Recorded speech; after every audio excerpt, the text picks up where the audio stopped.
Hello,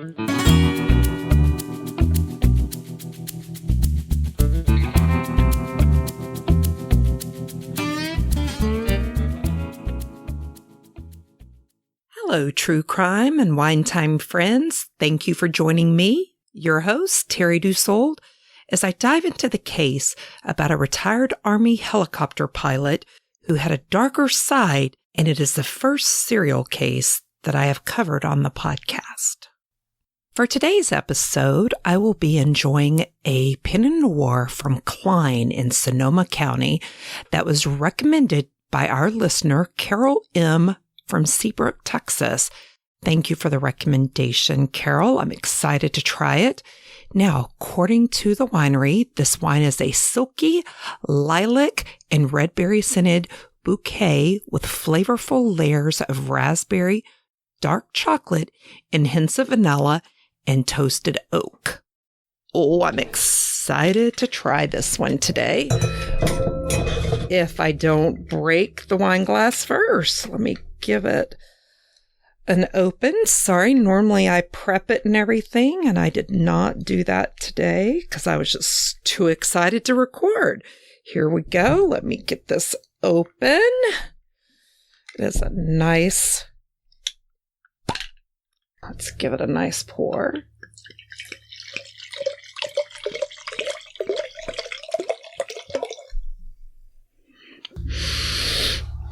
I think I can smell the raspberry in it. Very silky, very amazing. And I think I've found a new favorite. Thank you, Carol. This episode contains graphic content and may not be suitable for all listeners. When I think of a retired Army helicopter pilot, I picture a nice, clean-cut, straight-laced individual. That was until I started researching the life of Robert Lee Yates Jr., who was born May 27, 1952, to Robert and Anna Yates in Oak Harbor, Washington. Robert Yates Jr.'s mother was several years older than his father and grew up very poor, and she had a tough life. Robert Sr. was born in Carrollton, Texas, and moved to Tennessee shortly after his birth. Robert Sr. also grew up very poor and was one of 9 children. When Robert Yates Sr. was 16, he awoke to noises from the family's living room, and when he went to see what that noise was, found his father struggling to breathe and covered in blood. Anna Yates had taken an axe and bludgeoned her husband to death. Novella Yates was sent to a mental hospital for several years and was released. Now, Robert Yates Jr. was not alive at this time, but his grandmother was in his life later on after she got out of prison, and he did not know about her history until much later. Robert Yates Sr. said he remembered his parents arguing the night before his mom killed his dad, but not a lot of other details. Robert Sr. had joined the Navy and served 3 years before moving back home. Robert Sr. met his future wife, Anna, after being set up by his brother. Anna had been married before and brought 2 daughters to the marriage, and then they had Robert Jr. in 1952. Robert Jr. says even though they were poor, their parents made sure they were taken care of and they had what they needed. Robert was known as a fun-loving boy who loved to play Superman, all while growing up in a military town. When in the 4th grade, a teacher noticed that Robert couldn't tell time and that he appeared to have a low level of understanding and worked with him to explain it in a way which he understood. There were many other signs that Robert picked up on that made him realize he was slower than his classmates and friends. Robert loved the water and spent so much time at the local beach that he was tanned and almost looked like an Indian boy, which sounds about how I looked growing up since I spent every moment possible at the swimming pool. I didn't live near the beach. Robert's childhood was very traditional for those growing up at the time. And Robert says that around the age of 7 or 8, Tommy, his sister's friend's brother, took him to peek in on the neighbor while she laid out topless. Robert says that this led to Tommy talking him into getting undressed, where Tommy then sexually abused him and defecated on Robert and wanted Robert to defecate on him. This was a dirty, horrible secret that Robert kept to himself for many years. Robert grew up and as a teen enjoyed hunting and other typical teen pastimes. Robert would tell his parents that he would never be a person who would live in a dorm or a barrack, which I find interesting now and wonder if somehow Robert didn't predict his own future. Growing up in a military town, he thought about the barracks often, and that he did not want to live with a group of men. Robert says Tommy was not a good kid, and Tommy was about 5 or so years older than Robert was, and that he had sex on the brain and was very sneaky. Robert says from that day that Tommy first abused him and forward, he always felt different about himself. Robert changed from that happy-go-lucky kid, and his anger grew. Robert grew up loving the popular TV shows of the time, like The Lone Ranger, and from his early childhood had always been fascinated with guns, which is typical of most young boys at the time, and a lot of them still today. Robert also loved anything that went fast: cars, boats, planes, motorcycles, you name it. The faster, the more he loved it. Robert was in Cub Scouts, which was a big deal in this military town, and Robert's dad was involved as well, and they made wreaths to sell during the holidays, participated in the Pinewood Derby, and they earned badges. It was during his time as a Cub Scout that Robert fell in love with the outdoors, and the Cub Scouts taught him many skills he would later use when he joins the military. Robert showed a loyalty to his fellow Cub Scouts during one overnight camping trip where the boys had been caught climbing a tree and they were warned not to climb the tree again or they would be sent home. Well, Robert, being like a couple of the other young boys, they went ahead and climbed up the tree again. And you got it. They got caught. But when he got caught, he told the scoutmaster that he was the only one who had gone up in the tree, and he was sent home, but he did it because he wanted the others to stay and finish their trip. Robert said he was ashamed when he told his dad after being picked up, but his dad wasn't furious, and he told him next time he should just follow the rules that are laid down. As I mentioned earlier, Robert loved Superman, Batman, and the others that were popular at that time. He even had his mother sew him a Batman suit. Robert says his mother was loving and always there for her children. And Robert had a much different childhood than his parents did. His life was not as rough as times had changed. Robert remembers playing Little League for many years, and his dad even coaching his team a couple of years. These were really happy times for Robert. Now, around the same time as Robert's happy Little League days, his cousin Sharon, who was age 4, was killed when she fell into a stream on a family camping trip. While it took 2 weeks to find her lifeless body. Robert says he remembers his parents, aunts, uncles, and other people crying all the time. And everyone was regretful, and they just looked empty. Robert says his aunt and uncle were never the same, and that Sharon's death had a lasting effect on even him. Robert struggled to understand at age 11 how his cousin was there one day and just gone the next. When Robert was in the 6th grade, he hit his growing spurt, growing taller, but also growing in his ability and his desire to read. Robert credits the school's reading program with helping him learn to read better and to enjoy reading. It was 1963, and President John F. Kennedy was assassinated in Dallas, Texas, and the U.S. changed that day. Robert says he remembers lying in bed crying and asking, and I quote, "How could this happen, God?" Okay, wine time friends. I need some wine time. This is a long story and we have lots of insanity to get into.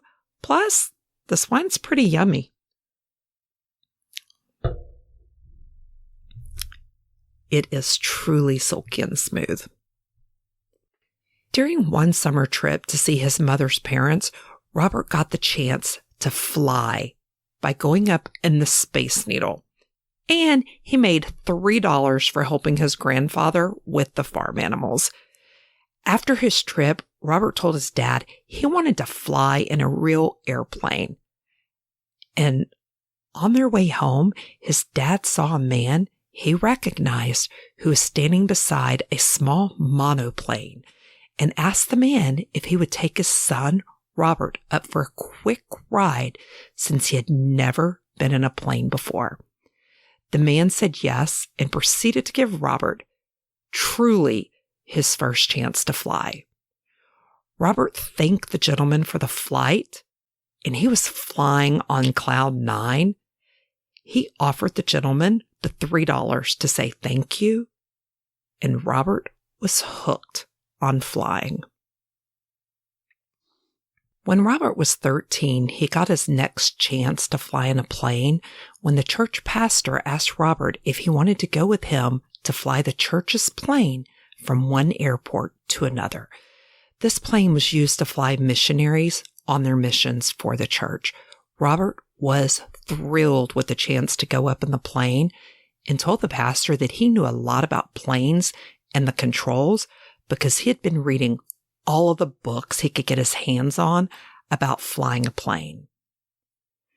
The pastor shocked Robert when he offered to let Robert do the takeoff, with him, of course, assisting on the other set of controls. Robert struggled a bit with the pastor's help. He was able to have a smooth flight, and Robert became even more hooked. If one can become hooked twice on flying, that is. Robert moved on to his teenage years, where he became obsessed with Playboy and would lose himself for hours in the pictures of the naked women on the pages. Robert did not have any sexual encounters with girls at this time and pleasured himself while looking at the curvy and naked women of Playboy. While I and most believe that this is a normal thing for a teenager, Robert did not feel that way and thought he was going against God. He was raised in the church and that this was not okay. This gave him a second dark secret to carry. Robert dated several different girls in high school. In his junior year, he dated Kelly, who was a year older. The two attended the senior prom together, with Robert saying Kelly looked like a princess. Things were going great. Kelly went off to school, with the two writing many love letters to each other, as was normal back then. Robert says he had plans to marry Kelly one day. He knew it. Robert worked hard that summer and saved up enough money to fly to see Kelly. Robert was beyond excited for his first commercial flight, and at the urging of his seatmates on the flights, he consumed 7 and 7, which was also against his religious upbringing. And considering this was Robert's first encounter with alcohol, it is not surprising that he very quickly got drunk and loud. Lucky for Robert, his first drunk was over by the end of the flight, because when he exited the plane, he saw Kelly immediately, and they both threw their arms around each other and were happy to be together again.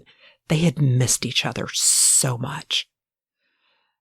Kelly's parents welcomed Robert into their home, and they were an amazing host. Robert had a great time on this trip.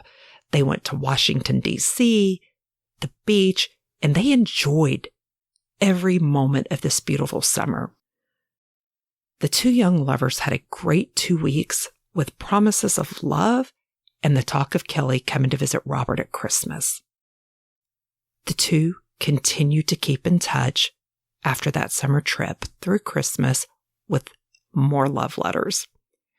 Kelly visited over Christmas, and the two were happy to be together again with even more promises of love and plans to see each other again soon. In the following spring, Robert worked with Kelly's mother on a surprise trip to see Kelly. Unfortunately, Robert made these plans not knowing that Kelly had another boyfriend.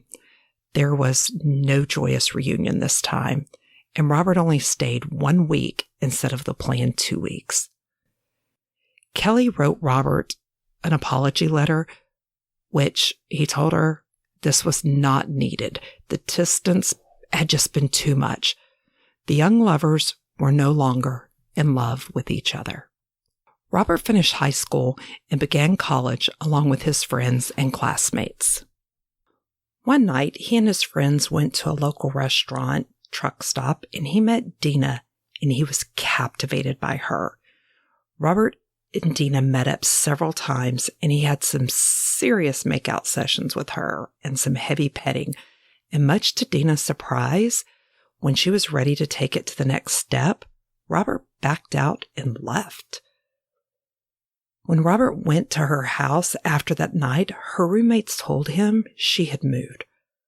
Robert went to the bus station restaurant where he had met Dina and was shocked to see her talking to two men dressed in professional suits, and he figured out she was more than just a waitress.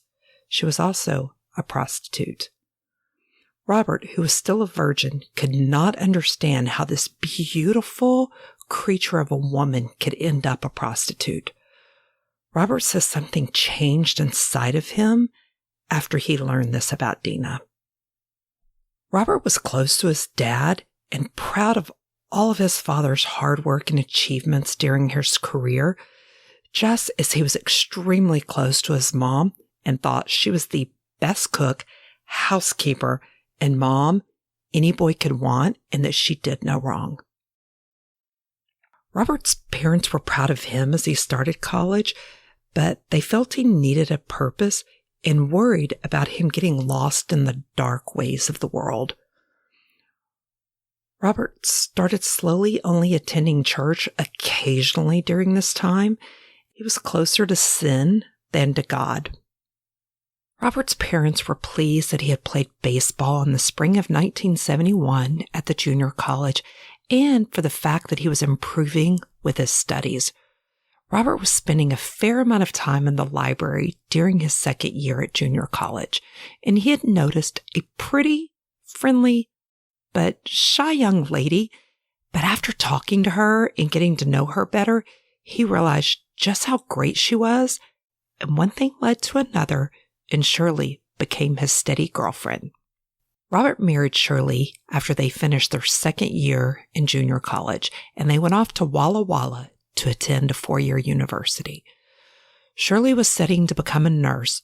While Robert was not sure what he wanted to do with his life, he struggled the first semester learning to adapt to working, being married, and his classes. By the second semester, things seemed to be leveling out for him as he had learned to apply himself again. Robert thought he would do well in medical school and started taking the classes he needed to become a doctor. During the summer, Shirley and Robert both worked at a sawmill, with Robert one summer almost cutting off his thumb, which caused him to be placed on light duty. Robert began to go stir-crazy and get bored sitting around all the time while his thumb was healing. Shirley also started working at the VA hospital after returning to school, and since Robert was pre-med, the offer was made for the two of them to come in and assist the pathologist during autopsies of the deceased patients at the VA hospital. After some time, Robert stopped assisting in these autopsies, and this, among other things, caused him and Shirley to start growing apart. Robert began to hate that Shirley was in school during the day and worked at the VA in the evenings, taking care of disabled vets. He really hated the thought of his beautiful wife seeing half-naked men, and he felt it violated their marriage and their vows. Around the same time, Shirley tried to get Robert to attend a class for marital relations, which would teach the two of them how to satisfy each other in the bedroom, or, as Robert saw it, as a way to educate the man on how to bring their wives to climax. Robert was unaware of all the ins and outs of women and how they even could climax. And sadly, Robert felt that sex was finished when he came, and to be honest, he never gave a thought to his wife and what her needs might be for a satisfying sex life. Robert, feeling put off by this whole class, began fantasizing about other women. As time went on, Robert started failing his classes, and he spent time driving around and meeting up with other women. One night, Robert was driving around and he began following a car with two women, and they noticed him. So they stopped and he asked them, "Hey, do you want to join me for a drive?" And they said yes, and they did. Robert was very interested in Linda, the woman with long, dark hair. Robert had an instant connection and feelings for Linda. And as the two were getting along very well, they knew it was an instant connection. However, Linda was only 18 years old at the time and was in her last year of high school.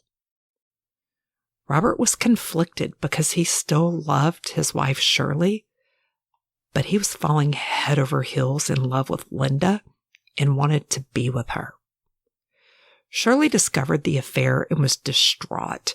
She tried everything she could to get them back on track. She finally decided to take a trip to see her family and hope that the time away and getting her family's help could help her figure out what to do. Shirley and Robert were still being intimate at this time, but Robert says it was not enjoyable. Shirley continued to try to fix her marriage upon her return and finally broke down and called his parents to tell them that their son was cheating on her. Robert's parents were very upset, and they could not believe what he was doing. They had not raised him to be an unfaithful husband, and Robert hated disappointing his family. Surprisingly, Linda was unaware of any of this, including that Robert was married. Robert loved Linda's self-confidence, and he was extremely attracted to her and to her self-confidence. Robert told his parents he loved Shirley and Linda. He even went to talk to his former pastor to find out what he should do and to get help. Around the same time, Robert's mother was diagnosed with breast cancer and underwent a bilateral mastectomy, followed by radiation treatments. She even sought experimental drugs from Mexico to help cure her cancer. This all affected Robert heavily, especially since he was breaking his mother's heart by his marital situation. Robert's parents pleaded with him, and they tried to get Robert to reconsider his ways and to get back in touch with God, and everything would be okay. Robert was stubborn, and he refused to listen to them. And little did any of them know, everything was about to change, and there would be no turning back. Robert discovered that Linda was pregnant, and there was no way he was walking away from the woman he loved and his child. Robert and Shirley packed up Shirley's belongings, and he drove her to her parents' home, where he dropped off the trailer, got back into the car, and left without even telling her goodbye. Just thinking about what Shirley must be going through makes me need to take a minute and have a drink. What an asshole and cold-hearted man. How can he say he loved her and treat her like this? I need to have 2 drinks. Okay, I am loving this Pinot Noir from Klein Winery. Great recommendation. It's almost like dessert. Soon after leaving Shirley at her parents' house, Robert sold his motorcycle and bought Linda an engagement ring and asked her to marry him. Linda's family welcomed Robert into their home as one of their own. Here Linda was engaged and pregnant in her last year of high school. That's a lot for parents to take in.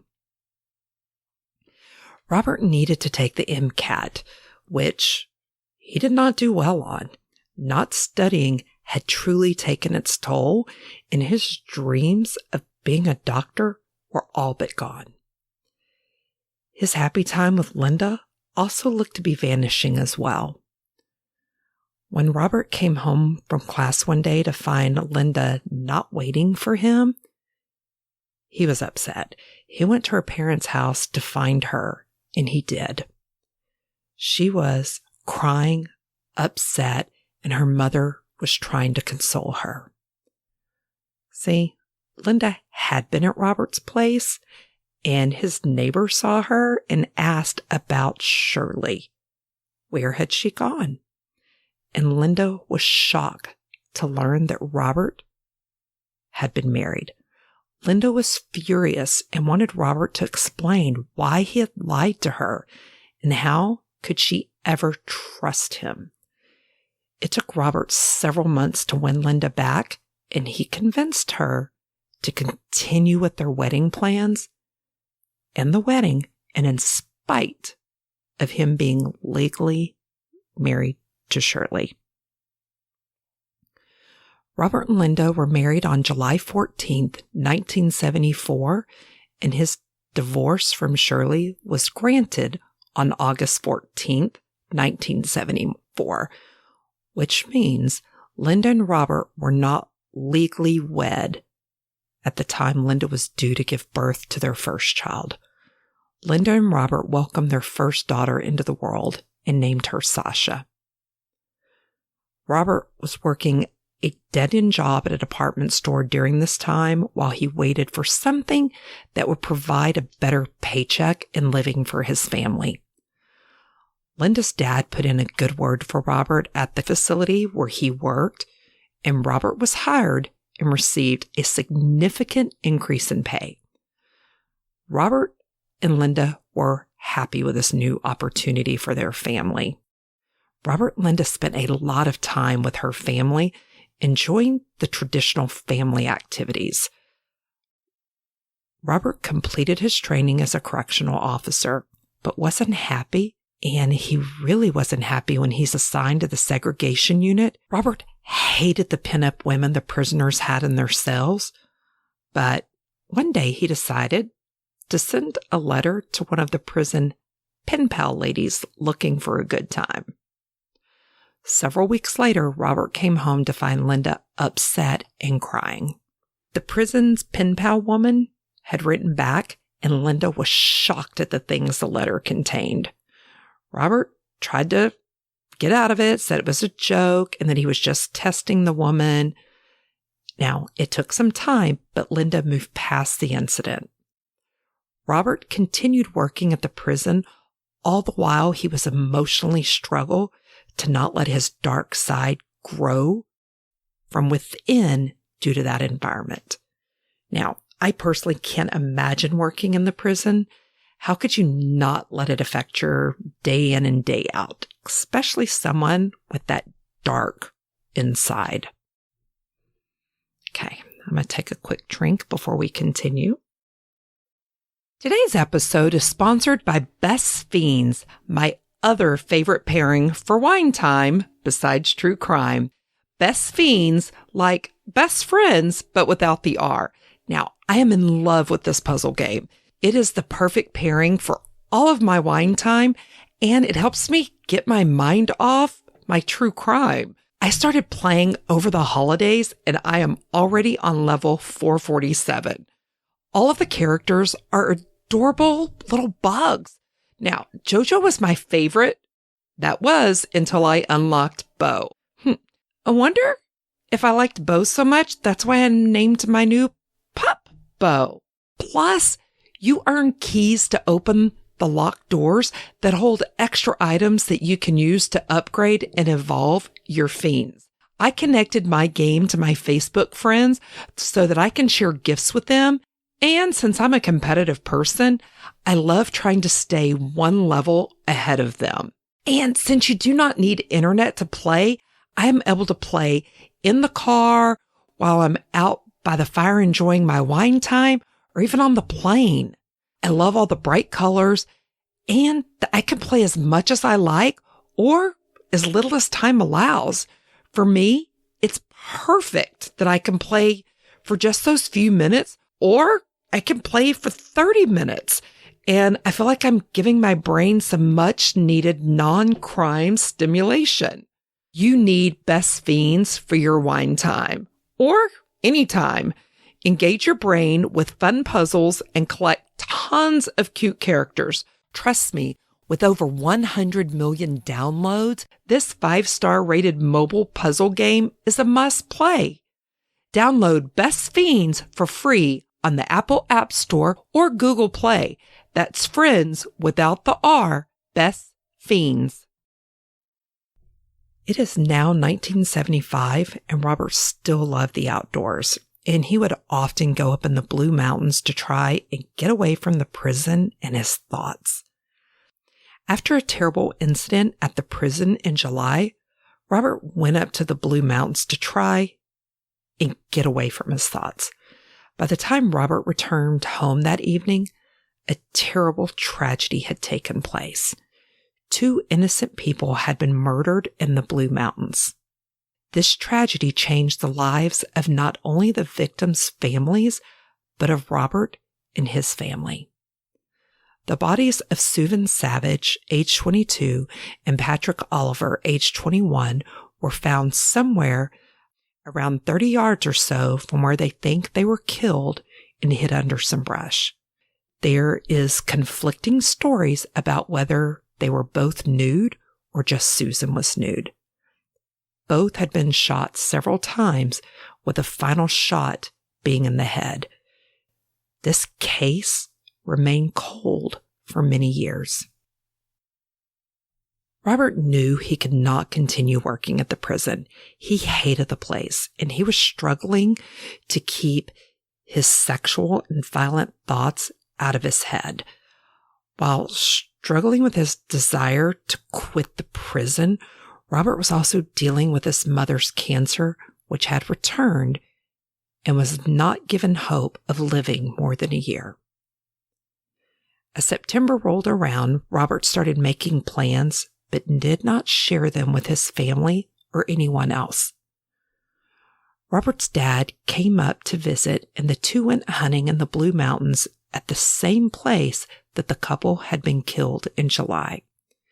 The two had a pleasant time hunting and sleeping under the stars.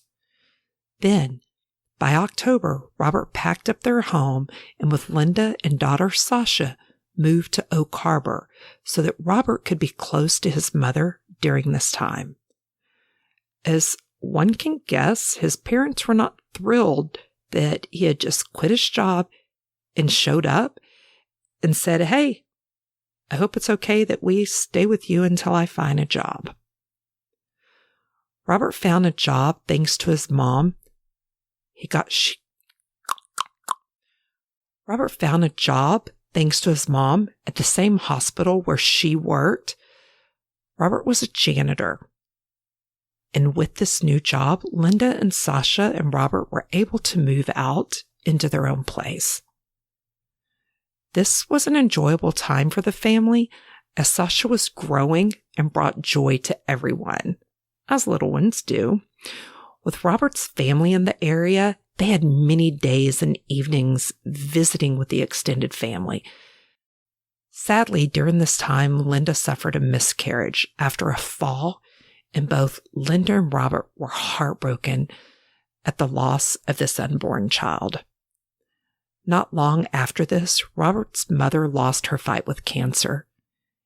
And to the dismay of his sister, father, and his wife, Robert had refused to visit his mother in her final weeks and days. Robert says today this is one of his biggest sins and regrets in life. Now, after his mother's death, Robert's father did remarried a woman with 3 kids. Robert's dad was involved in many community activities and fundraisers, all while working full-time, plus running a side lawnmower business. Linda's parents came to visit, and they had a wonderful time. On the day of their scheduled departure, Robert went to work as usual. However, when he returned home, he discovered Linda and Sasha were gone. The couple had had a fight the night before. Robert tried to convince Linda to come home over the phone, but she flat out refused. After some time, Linda agreed she would come back home, but they would have to get some marriage counseling, and she actually wanted to legally get married. Robert agreed, and the couple were married on July 24th, 1976. The couple attended marriage counseling, and even though it was painful for them, their relationship improved. After a couple of job changes, at the advice of his stepmother, Robert enlisted in the United States Army as a private first class. Since he had that associate's degree, he qualified. Robert went in as a signals analyst with hopes of one day being a pilot. Linda was happy that Robert had a steady job, steady income, and a purpose.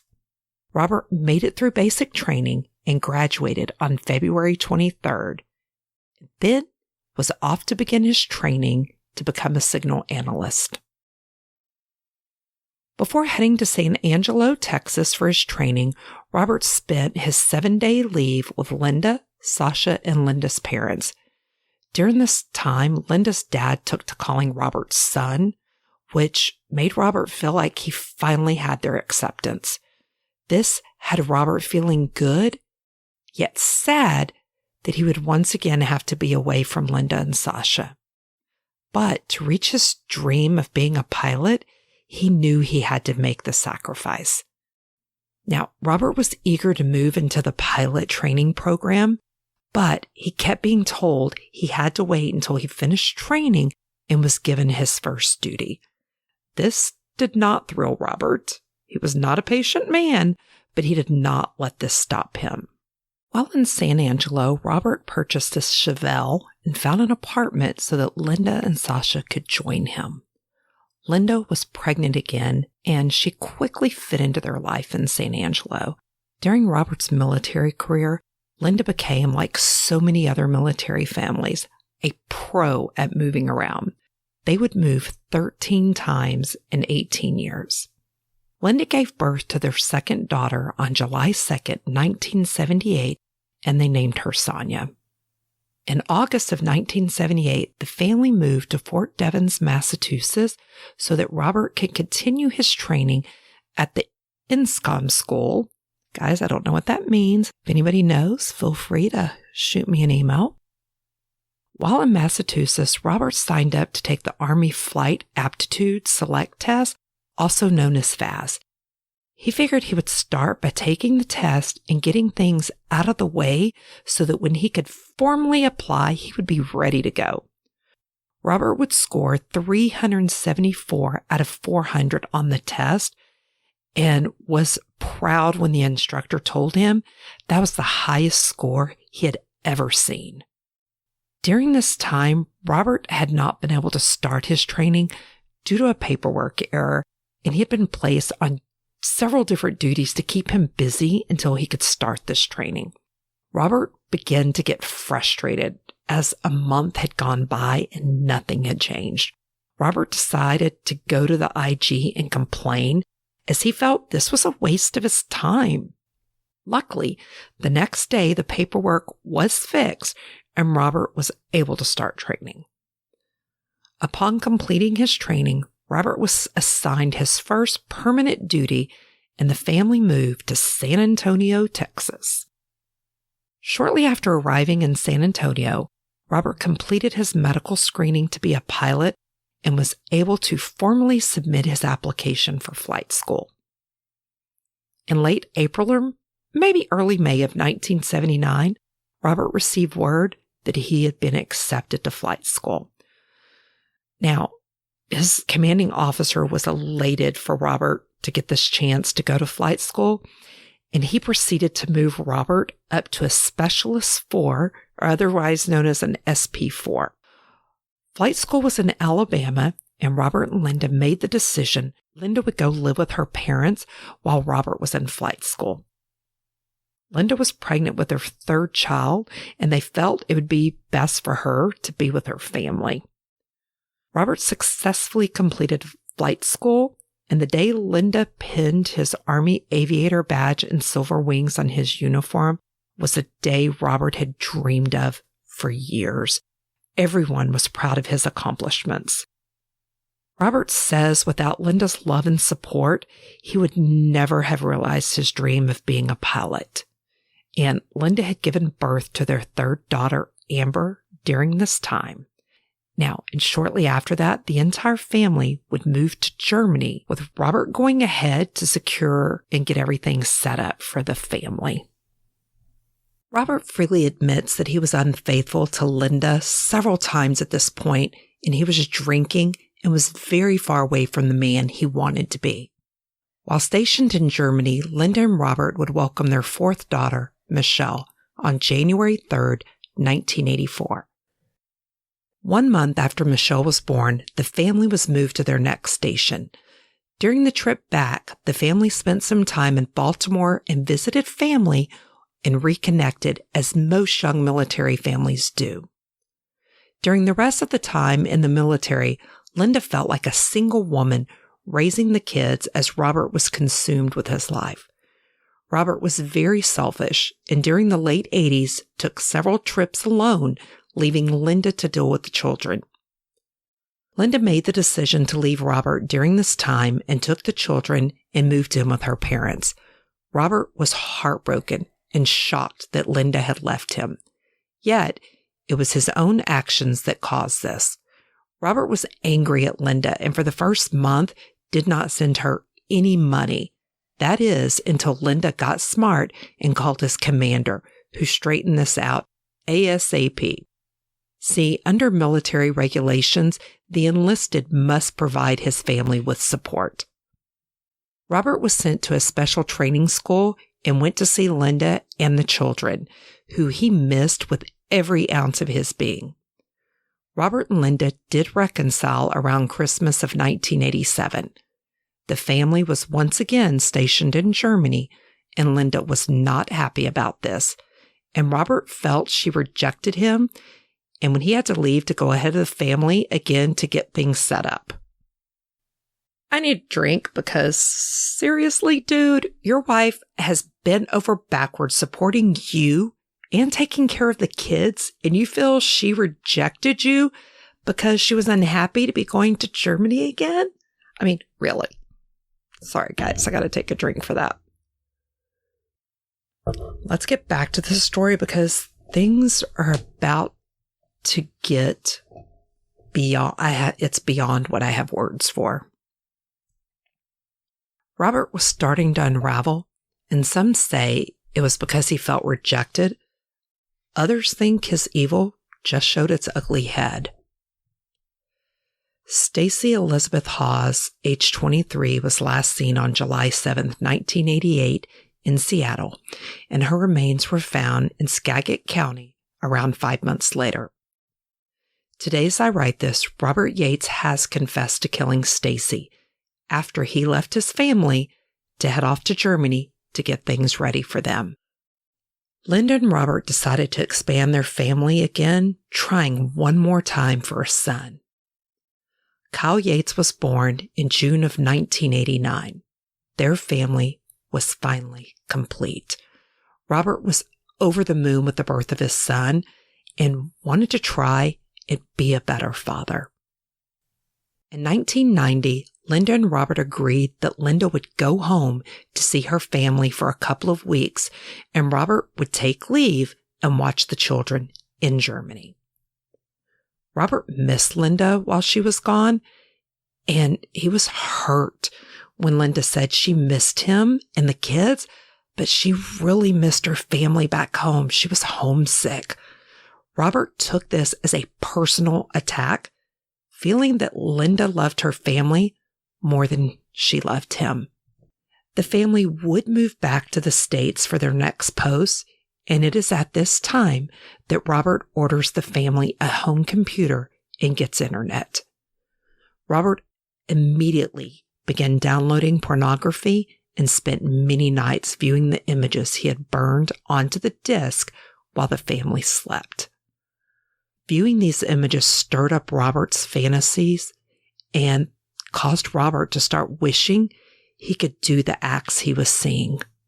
Robert would continue to be deployed without his wife for missions, and Robert says he's missed his family immensely during these times. On one of these missions, Robert shot a wild pig thinking it would boost the morale of the troops and that having a barbecue was just what was needed. Sadly, when the squadron commander found out about the killing of the pig, he was pissed. To prove his point, an investigation was launched, with Robert being formally reprimanded for his actions, benched from flying, and was sent home. Now, they did take back that reprimand. Robert still felt he was not the father he wanted to be, and Linda thought it would be great for the kids to travel with Robert to drop Sasha off at college. On the way home from this trip, Robert spotted a white 1977 Corvette Stingray, and he decided to purchase the car. Linda, as you can guess, as any wife would be, she was not happy with him, and she didn't feel this was the best use of their money. Robert would continue leaving for periods of time as he was sent off on several missions since his flight status was returned.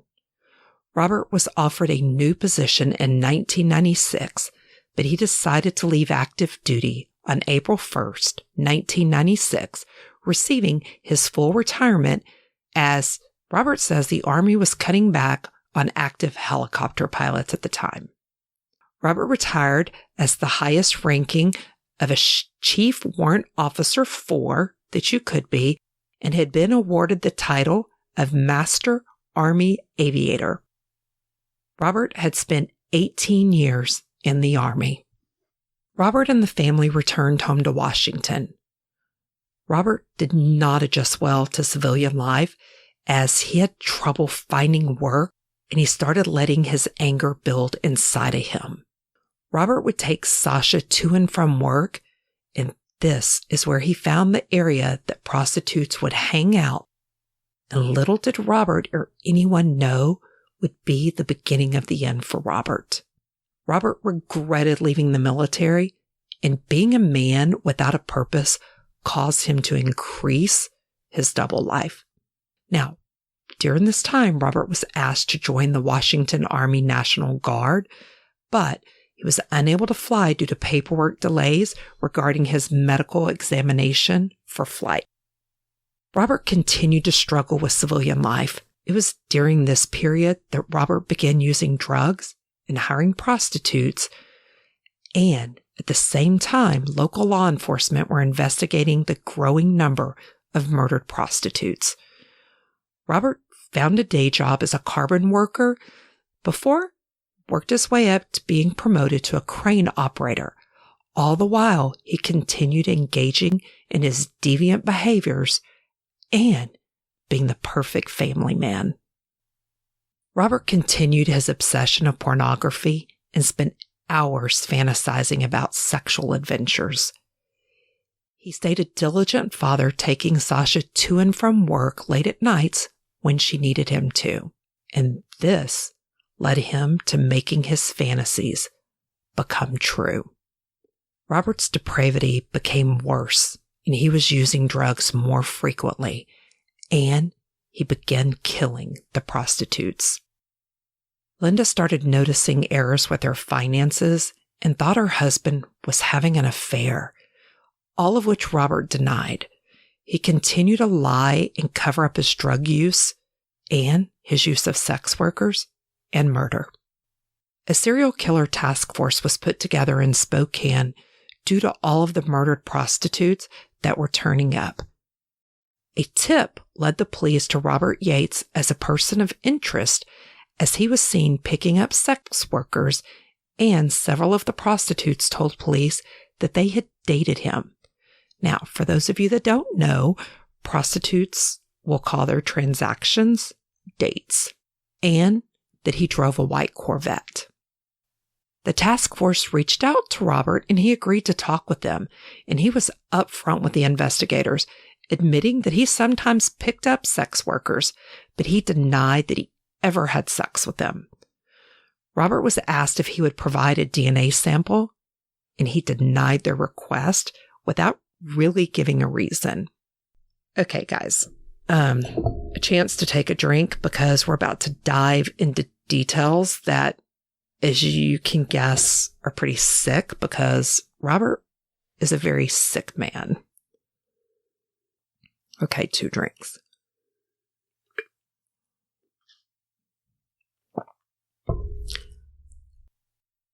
After being questioned by the police, Robert said to himself, and I quote, "Why resist the inevitable?"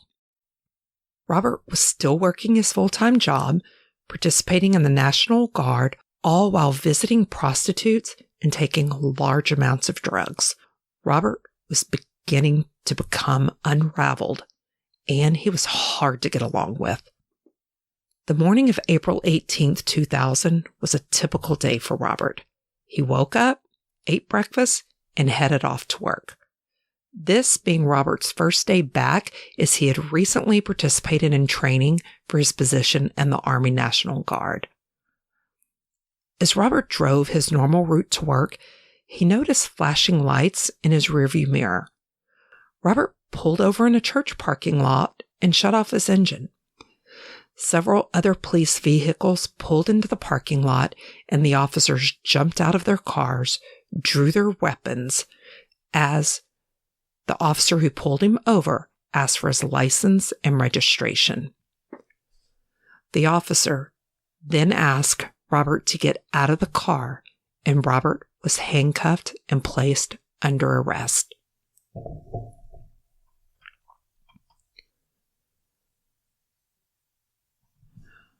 Robert now says he knew his time was over. See, as I had said earlier, Robert had been questioned earlier about the murder of prostitutes who was seen getting into a white Corvette, just like his. Robert had denied that involvement and declined to give that DNA sample.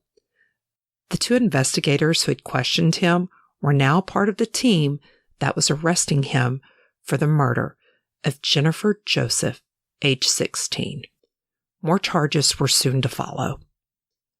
While Robert was being processed, the police notified Linda of her husband's arrest and that they would not be able to return home as they had a search warrant for the house. Linda and the kids were in shock as they were woken up and knew nothing of Robert's alleged crimes. The family was put in a safe location for roughly 35 days as the police continued searching the home. Linda and the children never lived in the home again, with Linda renting them a house. The Yates home had been trashed during the search, with holes being knocked out of the walls, part of the sidewalk being torn up, and everything being tossed and gone through. The police helped Linda get the required documents signed by Robert, and they helped her move the family's belongings to the new rented home. During Robert's meeting with his attorneys, Robert gave them all of the details of the 16 murders he committed over the 25 years that the police had evidence on. Robert told his attorneys that there were several people claiming things about him that were not true, and that he was being accused of crimes that he says he never committed. Robert confessed to killing Stacy Hahn right before he left for Germany and said he did it because he was upset and felt hopeless. Robert says that the 16 murders he confessed to are the only ones he committed. I'm about to tell you about the women who Robert has confessed to killing in the order of their bodies' discoveries. If you remember earlier, I told you about the bodies and the discovery of Susan Savage, age 22, and Patrick Oliver, age 21. June 14, 1996, the body of Shannon Zielinski, age 38, was found stripped, naked, and shot. Shannon's body was badly decomposed, and police wondered if the murdered prostitute was just another sex worker who had been killed during a trick, or had she been murdered because she was about to testify for the prosecution in an upcoming case. Shannon was one of 5 women who had been found naked and shot up to this point.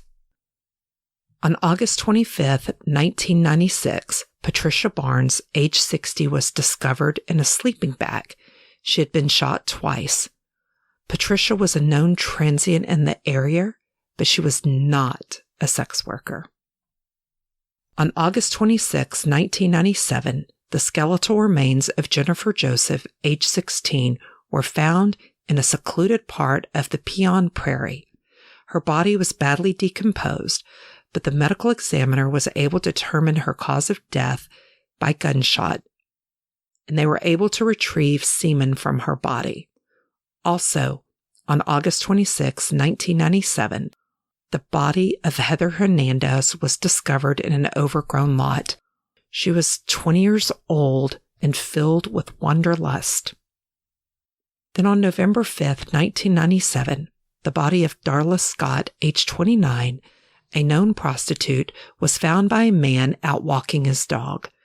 Darla had been shot twice and her head covered with a plastic bag. DNA was recovered from her body. On December 7, 1997, the remains of Melinda Mercer, age 24, were found. She had been shot 3 times and had several plastic bags on her head. On December 18, 1997, the decomposing remains of Shawn Johnson, age 36, were discovered with 2 plastic bags over her head and 2 fatal gunshot wounds to the head. Semen was recovered from inside her body. Then on December 26, 1997, Laura Wassons, age 31, was found in a gravel pit. She had died from 2 fatal gunshot wounds to the head. Semen was also recovered from her body. Also found on this date was Sean McClanahan, age 39, with 2 gunshot wounds to the head, and with plastic bags on her head. Semen was recovered along with a fingerprint on one of the bags. On February 8, 1988, the remains of Sunny Oster, age 41, were discovered in a wooded area with 2 gunshot wounds to the head and 3 plastic bags covering her head. DNA was found on her body.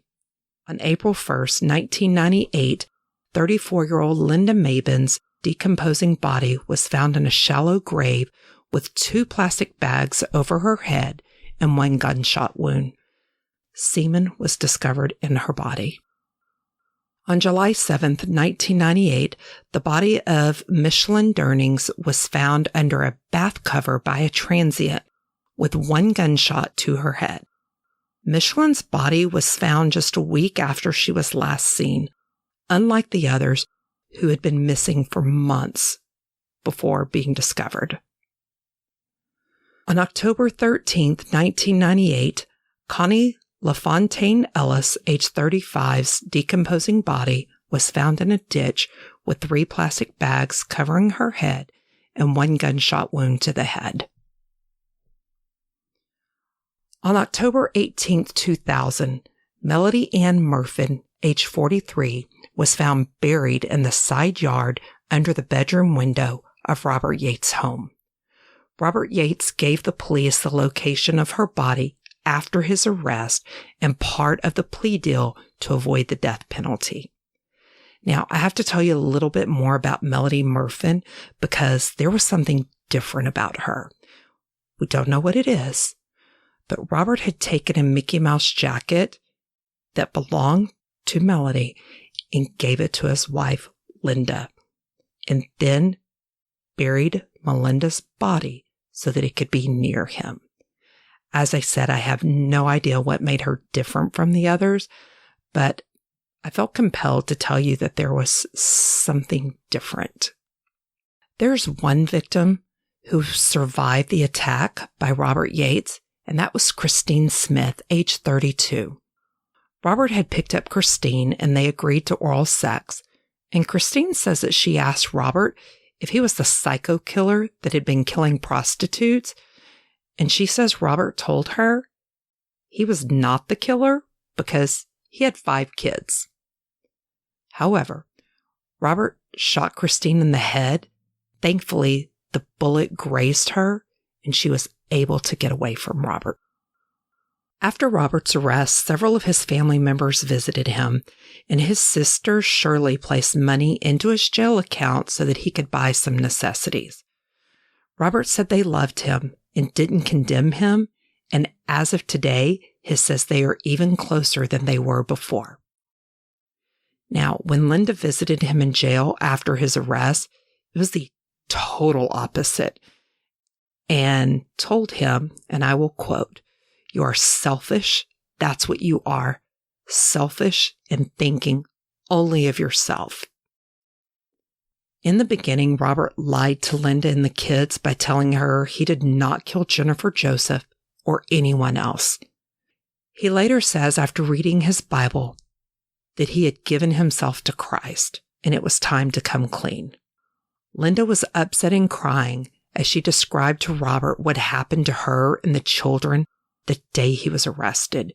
She told him they were woken up by the police, taken out of the house, and secured in a hotel, and that he had destroyed their lives. I can thankfully tell you that Linda and the children got the help they needed, and today they are learning to live their new lives.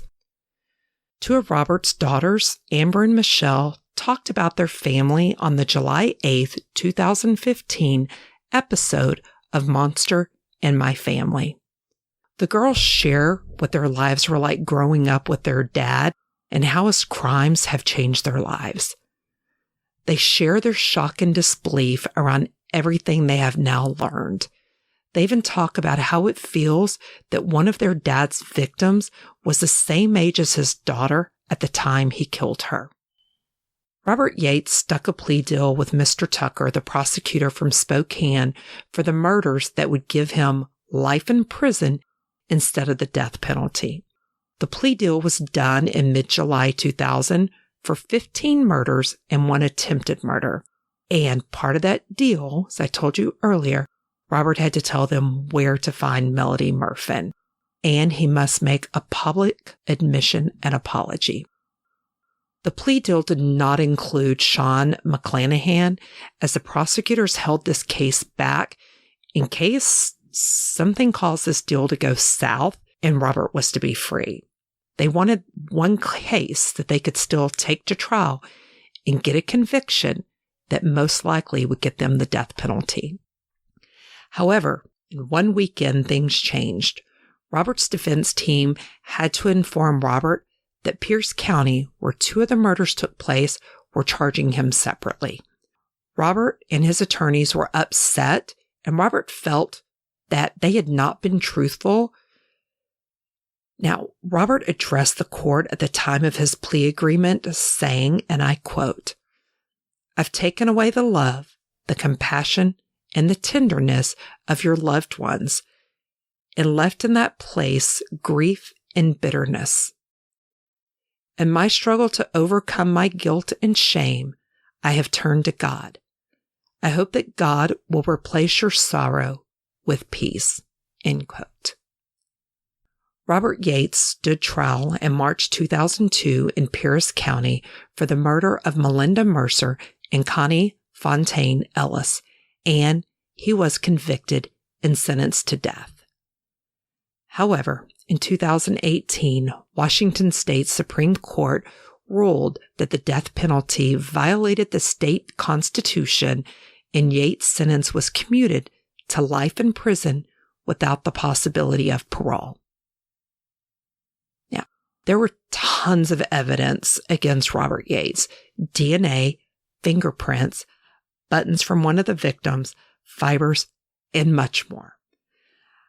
I truly hope that every location that Robert Yates lived or visited during his life, that the police department is investigating any similar unsolved crimes that they can, and hopefully they can close some of those other cold cases.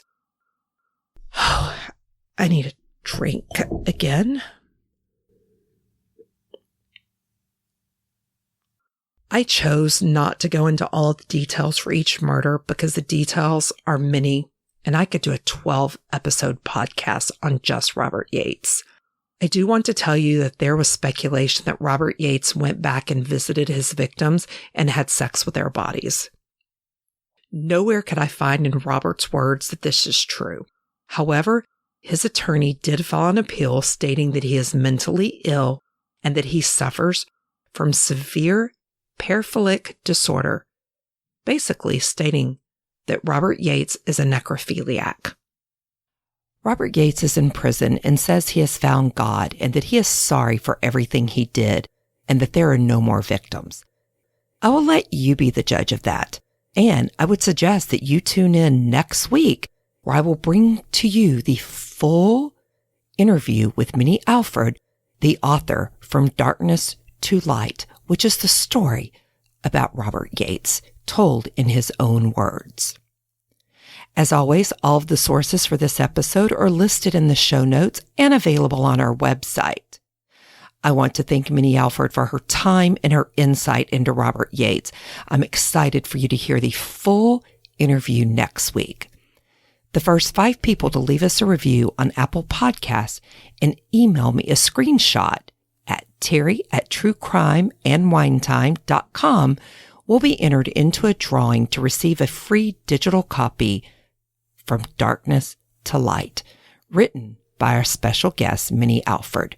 I enjoyed the book and found great insight into Robert Yates. If you would like to interact with me directly and get information about our upcoming episodes, you can find me on Twitter at TerryTrueCrime or on Facebook, True Crime and Wine Time. I look forward to chatting with you soon. Hello, True Crime and Wine Time friends. If you are addicted to True Crime and Wine Time and want to help us keep the wine flowing and show your support of the show, you can join our Patreon family at patreon.com/truecrimeandwinetime. We have several different tiers and something for everyone. By joining our Patreon family, you will get all episodes a day early, and each tier has additional content like extra episodes, Q&A with me, your host, blooper reels, and much more. So, go support us today at patreon.com/truecrimeandwinetime. I want to say our episode today was researched by Terry Dussold, edited by Phil Dussold. Our theme music is by Ada Gold. If you want to support me in True Crime and Wine Time, please go to your favorite podcast app and review us.